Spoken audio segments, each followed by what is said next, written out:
Ratusan mahasiswa yang tergabung dalam Aliansi Mahasiswa Muhammadiyah melakukan aksi damai di depan Mapolda Sumsel. Aksi ini sebagai bentuk solidaritas terhadap penembakan mahasiswa hingga meninggal dunia pada aksi 24 September kemarin.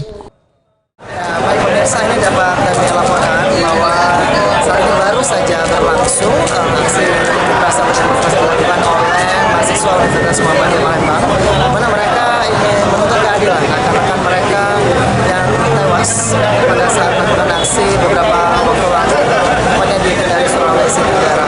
Adapun beberapa seruan dan juga orasi yang mereka lakukan juga tadi ditutup dengan adanya aksi sholat goib yang dipimpin langsung oleh mahasiswa Muhammadiyah dan juga diikuti oleh Kapolresta Palembang.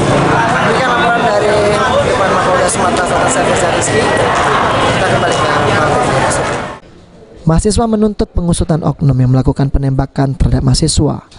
Masa aksi sempat dijumpai langsung oleh Kapolresta Palembang dan menandatangani tuntutan mahasiswa. Aksi ini ditutup dengan sholat goib berjamaah mahasiswa dan pihak kepolisian. Tim Liputan PAL TV.